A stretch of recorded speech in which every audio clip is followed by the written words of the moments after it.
Hello, hello, hello. Welcome to the Mrs. Mummy PhD podcast. I am your host, Michelle Gibbs, and I am passionate about helping scholarly mamas like you navigate your journeys with purpose so you can achieve your life and academic goals without sacrificing what matters. The reality is that scholarly mama life is multidimensional. We're scholars, yes, but we're also mothers, wives, and so much more with whole lives outside of academia. So how do we successfully navigate all this? Well, first, we need the space to embrace this unique blend. Only then can we begin the important work of becoming purposefully whole. And part of my own purposeful work is to create a space for us as scholarly mamas to grow, to reflect, and to become everything that we were meant to be. So, mama, are you in? Fabulous. Let's begin. These are our journeys of becoming.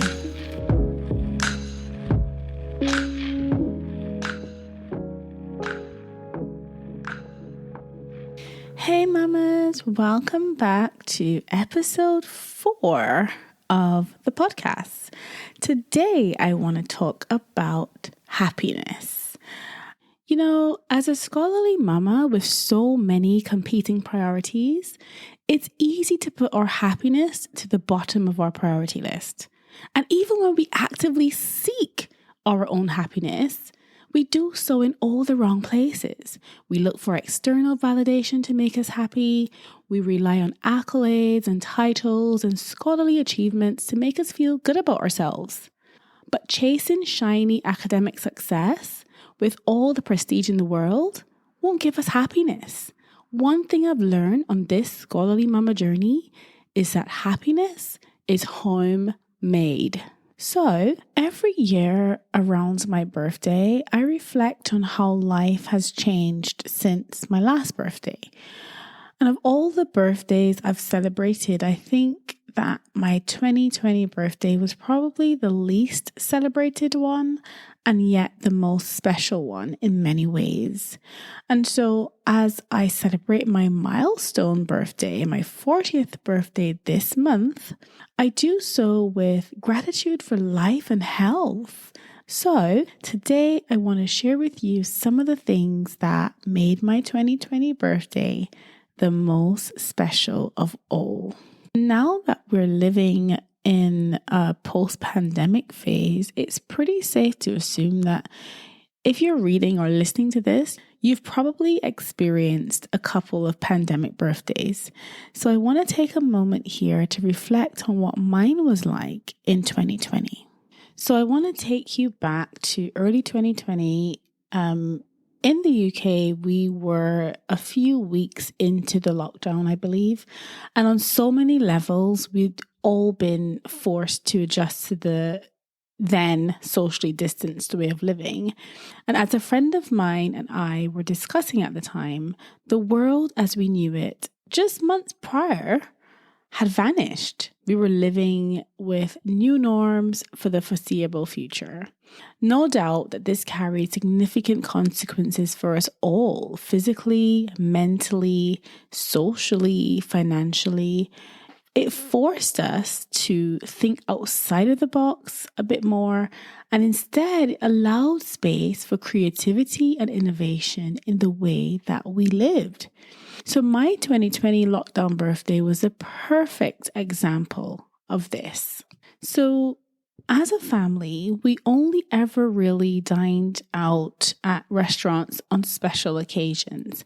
And this was partly because we were making a conscious effort to be more frugal, but also because nothing generally beats a home-cooked meal in the comfort of home. I'm a home girl, and honestly, nothing beats that. So as a family, we love to create our own little traditions, and we decided to go ahead a couple of months prior to lockdown to start a new tradition. And this tradition was that the person whose birthday it was got the pleasure of deciding which restaurant we went to for dinner. And so my husband and sons were all enjoying this new tradition for their birthdays, each taking turns in predicting which restaurant we would be attending for the next person's birthday. And of course, the next person's birthday was mine. So the new tradition was well underway. Well, until, of course, the pandemic arrived. So as the pandemic took hold of the world, the reality of a lockdown birthday sunk in. It was pretty obvious that I was not going to be comparing restaurant menus for what I wanted. I surely wouldn't be choosing any restaurant for the cuisine or ambiance I wanted for my birthday because we were well and truly locked down. So in light of this, we thought it would be a fun idea to create our very own restaurant experience at home instead. And this way, the new family tradition could still be preserved and the possibilities of the experience will be limited only by our imagination. So this meant that we could be as simple or as elaborate as we wanted. And the boys were tasked with the job of deciding the menu so that we ensured we picked up all the ingredients on the next supermarket shop. And so we ordered some simple happy birthday balloons off Amazon and we got ready for this big day. And when the big day finally arrived, it certainly did not disappoint.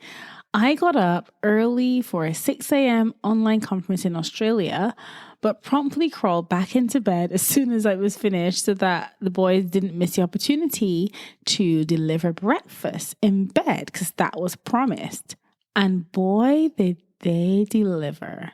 I enjoyed my amazing breakfast in bed, homemade and delivered by my husband and our boys, yummy homemade heart-shaped waffles, veggie sausage and fruit salad.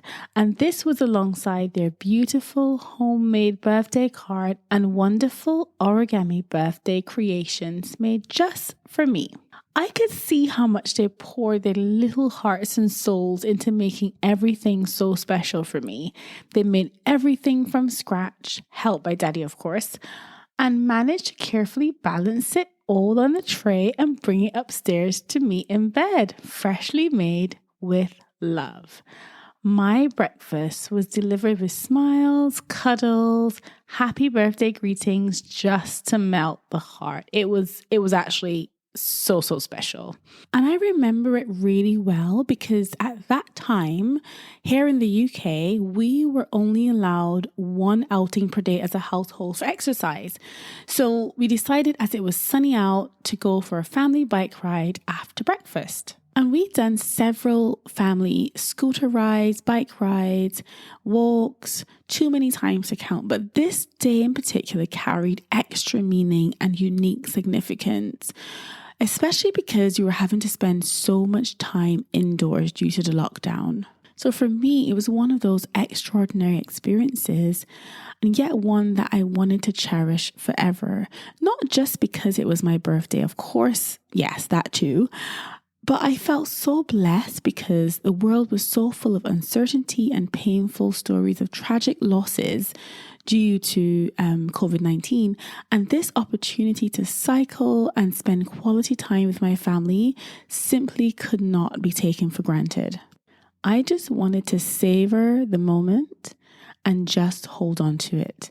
It was a moment that reiterated for me that our scholarly mama happiness is homemade.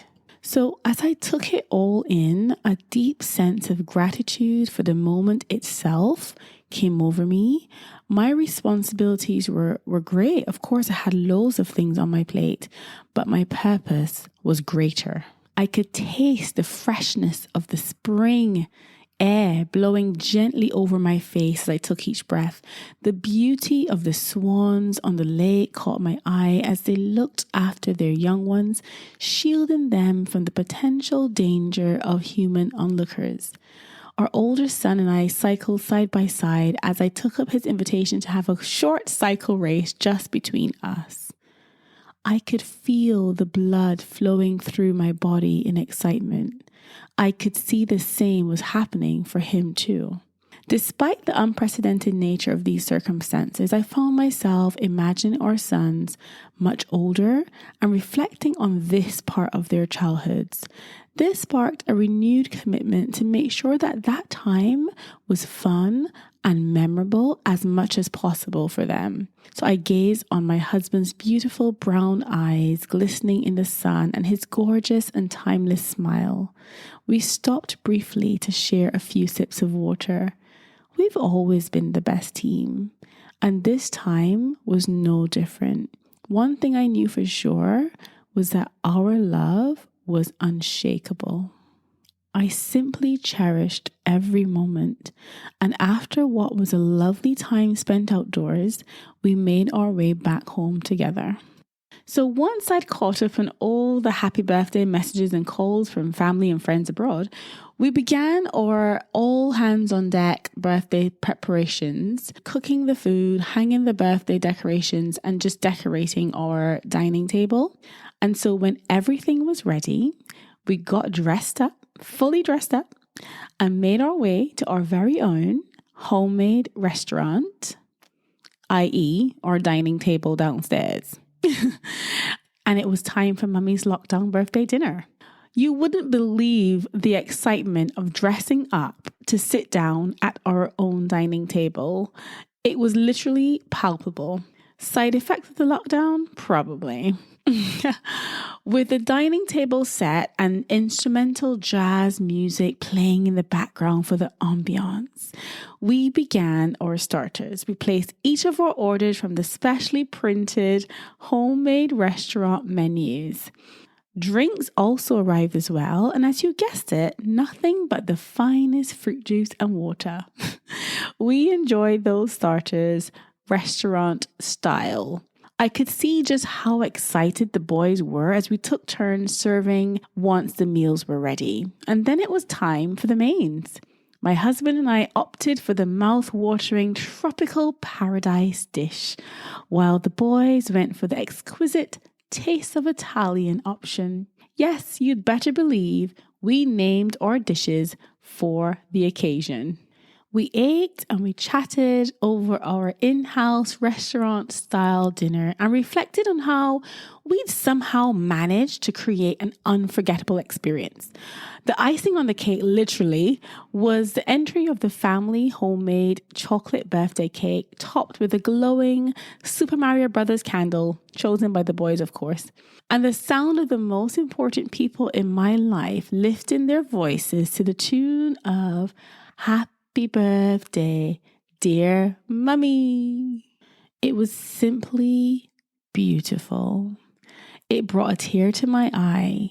What an unforgettable moment that was. I am telling you, mamas, your joy and happiness, they're homemade. And so my entire 2020 birthday experience is forever ingrained in my memory and in my heart. It required little financial outlay, and every bit of physical effort was enjoyed together and to the full. The feedback from our sons was that our homemade restaurant was the best restaurant ever. And so I know without a shadow of a doubt that that touched them just as much as it touched my husband and I. And as with most of our activities on this day, this reminds us that happiness is truly homemade and that life is what we make it. You don't need to wait until you achieve this or that, or for the perfect timing or the perfect anything. Craft your happiness intentionally from your own imperfections, from the mundane, from the ordinary. Be purposeful in your thoughts and in your actions. Don't give in to those common assumptions and expectations of someone doing a PhD, because that's only one part of your journeys of becoming. As I celebrate my milestone birthday this year, I still reflect on my 2020 lockdown birthday because I believe that the pandemic challenged us in more ways than we ever could imagine. It forced us to be more creative in our thinking, to come up with new ways of celebrating, communicating, and showing appreciation for others. Now looking back, we get to reflect on what really matters in this life. As a scholarly mama, our happiness doesn't depend on our academic achievements. We can also find happiness in the institutions of motherhood, family life, and beyond. Yes, doing a PhD with a young family presents its challenges, but we can refuel ourselves with these special moments that we create with our loved ones and remind ourselves of our greater purpose on this earth. Not only does this keep us motivated, but it also helps us to keep a healthy perspective when scholarly mama life gets tough. I am so proud to be the mama of some truly amazing little boys and to have the most wonderful husband to share this life with. And when there are low moments on these journeys of becoming, these are the things that I am most grateful for, because these are the people in my life that deserve the best version of me. These are my journeys of becoming, and I choose to navigate them with purpose because happiness is homemade. And as for my legendary lockdown birthday, ooh, it was the most memorable one yet. So now, Mama, it's over to you. Do you remember how you spent your 2020 birthday? How does it compare with your previous birthday celebrations or those since? As a scholarly mama, how are you practicing homemade happiness? I'd love to hear your stories. So until next time, and sending all the love and gratitude you can handle. Bye for now. Thank you so much for tuning in to the Mrs. Mummy PhD podcast. I hope you've enjoyed this episode, and if you did and you want in on this movement, why not head over to mrsmummyphd.com. You can join the waitlist for our exclusive community of smart, purposeful, scholarly mamas. We'd love to see you on the inside. Remember, Mama, these are our journeys of becoming.